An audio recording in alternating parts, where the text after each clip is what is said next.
Hola, bienvenidos a Cuarto de Hora. En estos 15 minutos vamos a hablar del Perú porque tiene un nuevo gobierno que se ha visto obligado a declarar el estado de emergencia por 30 días ante las protestas masivas originadas por la destitución de Pedro Castillo después de su vano intento de disolver el Congreso. La medida implica la movilización de la Policía Nacional y de las Fuerzas Armadas y la suspensión de derechos de reunión, de inviolabilidad de domicilio, la libertad de tránsito, la libertad de reunión, la libertad y seguridad personales para controlar justamente estas protestas. Las fuerzas del orden pueden impedir inclusive reuniones, ingresar en domicilios y restringir el tránsito si lo consideran necesario. Los manifestantes reclaman el cierre del Congreso, un adelanto de las elecciones, la renuncia de la presidenta Dina Boluarte y para algunos inclusive la libertad de Castillo. Bueno, después de anunciar el adelanto de las elecciones para abril de 2024, Boluarte dejó entrever que la nueva fecha podría ser en diciembre de 2023, pero la convulsión continúa y bueno, todo esto comenzó el miércoles 7 de diciembre y derivó en este caos que no tiene fecha de caducidad. Para hablar de lo que está ocurriendo en el Perú, vamos a hablar justamente con Raúl Ferro, que es director del Consejo Consultivo de CADAR, analista de economía y negocios especializado en América Latina. Fue corresponsal en América del Sur de medios económicos de Estados Unidos y el Reino Unido. Fue director de la revista América Economía y director de estudios de BN Américas. Raúl, estás en Santiago de Chile y desde allí, ¿cómo se ve la situación en el Perú?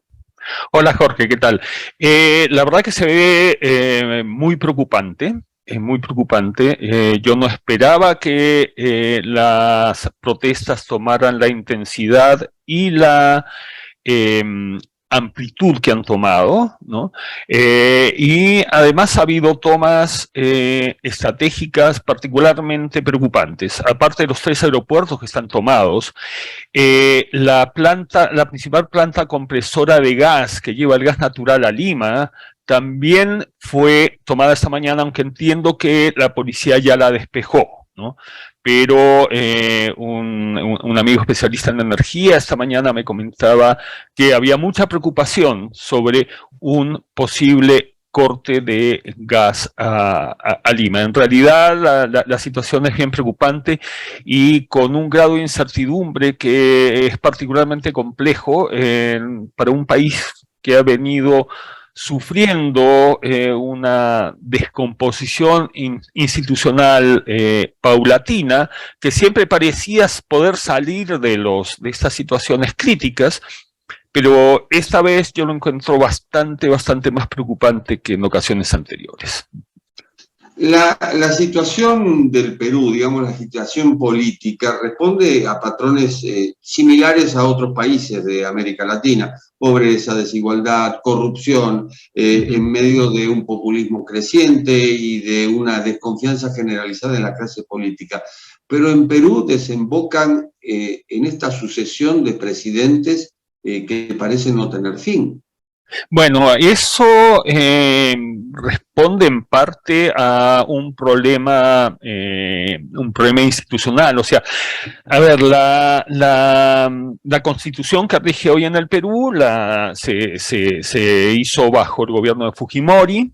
Si bien se hizo con supervisión de la OEA, ¿no? Porque pues, fueron ellos los que después del autogolpe del 92 convocaron a Fujimori y Bahamas un poco para poner orden. Bueno, aceptó llamar elecciones, pero en ese momento Fujimori tenía una gran popularidad, así que la Asamblea Constituyente o la Convención Constituyente, no me acuerdo ahora cuál era el término exacto, oficial, tuvo mayoría fujimorista.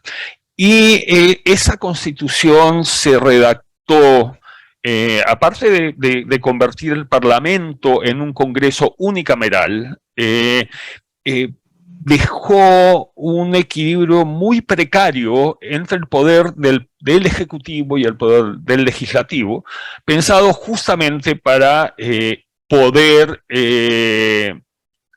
manipular con mayor facilidad desde el Ejecutivo todo la discusión, toda la discusión política. Y además, la ley de partidos políticos en Perú también favorece la atomización. El sistema electoral que permite, que es a lista cerrada, pero con voto preferencial, también incentiva el caudillismo dentro de los movimientos, así que tenemos una constitución complicada. Fue reformada en varios aspectos después del retorno de la democracia en el 2000, pero en este aspecto no fue modificada. Y ese es uno de los grandes problemas de adelantar mucho muy rápidamente las elecciones en Perú ahora. La mayor parte de los análisis políticos coinciden que hay que hacer algunas reformas políticas antes de llamar a elecciones para no volver a repetir este plato, porque si no vamos a seguir perpetuando una situación de desequilibrio político muy grande dentro del Parlamento, del Congreso, y además no se dan las condiciones para generar consensos y acuerdos. Pero mientras Castillo tenía un 62% de desaprobación, el Congreso lo superaba ampliamente. Y justamente uno de los reclamos es si no la disolución, una reforma que permita cambiar justamente esto en el Congreso. Eso es lo que yo creo que es particularmente complejo en este momento. Ya el Congreso está muy desacreditado, ha sido un Congreso disfuncional, es un mercado persa donde se venden, compran favores. Se ha hablado mucho que para evitar su vacancia, asesores cercanos a Castillo compraron votos en el Congreso, ¿no? Entonces, el desprestigio es muy grande. Sus intereses no son cívicos precisamente. Hay mucha gente que protege sus parcelas de poder, protege intereses particulares, protege negocios, ¿no? Uno de los grandes temas han sido las universidades en Perú, que proliferan, y muchos congresistas son propietarios de universidades, entonces se han opuesto a reformas educativas y todo eso. Y eso es lo que hace muy preocupante la situación, porque tú no ves una institución capaz de llenar el vacío de poder y controlar esta situación de caos. Raúl, ¿por qué mientras la política parece realmente tan inestable en el Perú, la economía se mantiene ajena a este desmadre, por llamarlo de algún modo? Sí, hasta ahora. Vamos a ver si pasa de esta vez. Fujimori fue un dictador, pero tuvo dejó dos legados positivos. Una, acabar con Sendero Luminoso, y segundo, estabilizar la economía y sentar las bases para un modelo competitivo que atrajo muchas inversiones extranjeras y que convirtió a Perú en un gran exportador desde espárragos, arándanos, cobre. O sea, ha habido un desarrollo económico bien importante. A pesar que en los últimos 20 años hubo muchos presidentes que llegaron, estoy pensando en Humala, tuvimos un segundo gobierno de Alan García, que podían tener visiones populistas en su momento. A la hora de llegar al gobierno, se dieron cuenta que este modelo económico les daba una estabilidad y una sí, tranquilidad, digamos, baja inflación y todo esto, lo siguieron manteniendo. Los hombres de negocios en Perú también supieron armar sus cauces paralelos y pudieron desacoplar las crisis políticas de la marcha de la economía. Perú seguía presentando oportunidades, tenía un marco jurídico bastante bueno. Su gran problema era el riesgo político, pero hasta ahora el riesgo político se había visto que no era tan grave como para contaminar la marcha de la economía. Hoy vamos a ver si eso sigue siendo así, depende de cómo se resuelva la situación.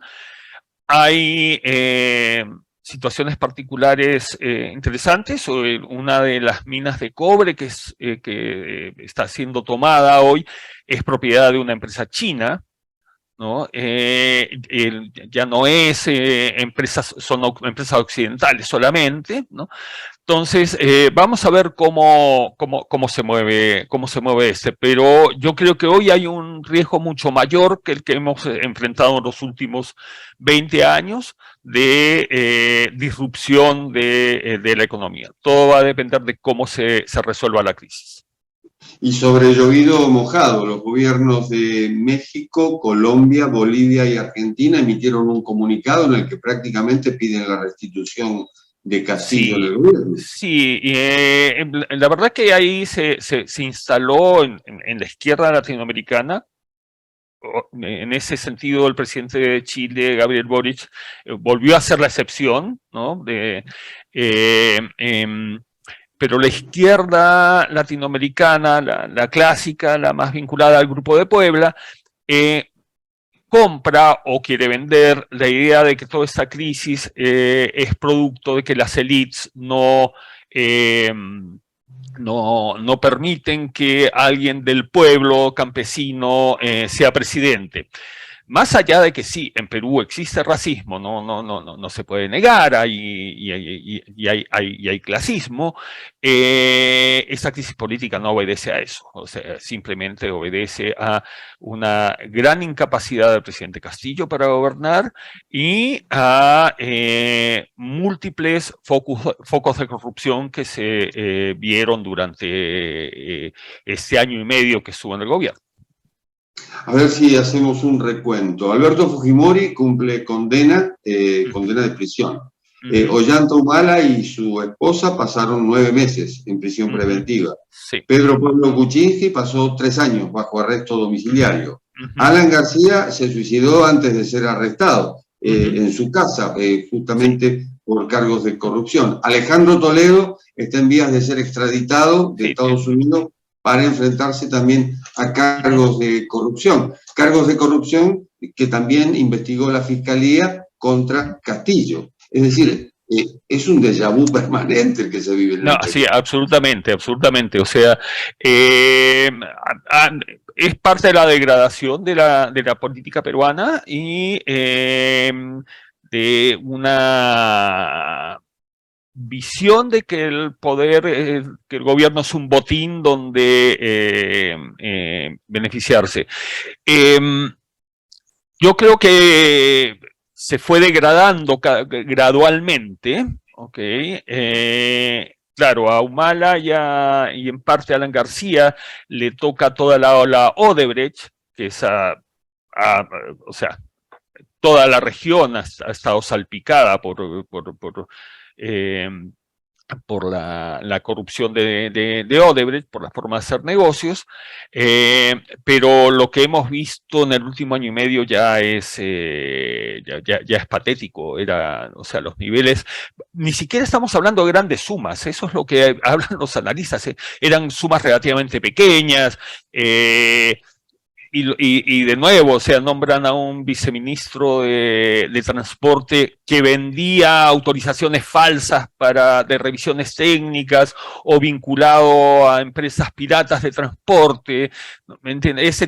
Ese nivel de corrupción. Pero sí es cierto que la corrupción es un problema muy grande en Perú. Obviamente en esta época es mucho más visible de lo que era antes. La Fiscalía tiene más dientes.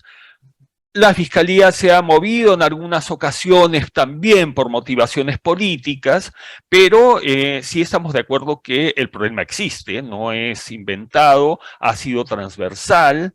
Quizás el más inocente, entre comillas, puede haber sido Kuczynski, pero él estaba más buscando favores como banquero de inversión que remuneración directa, ¿no? Pero en general sí es un país que tiene un serio problema de corrupción. Un serio problema de corrupción y también, bueno, de hijos y entenados, caso Keiko Fujimori. Y la curiosidad, Mario Vargas Llosa termina apoyando a Keiko Fujimori en la segunda vuelta de las elecciones del año pasado, porque temía que con Castillo el Perú se convirtiera en otra Venezuela. Realmente digamos, la coherencia ideológica tampoco abunda.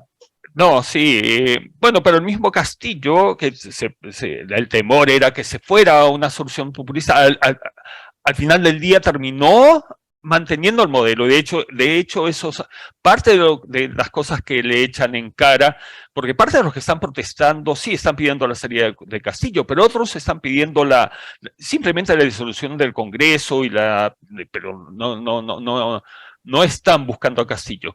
Otro punto que se ha colado en algunas de las reivindicaciones es redactar una nueva constitución, que es algo que estaba en la plataforma de Castillo, empujado por Cerrón, que veían la posibilidad de hacer una constitución más parecida a la de Evo Morales en Bolivia o la de Correa en Ecuador, iban por esa línea, ¿no?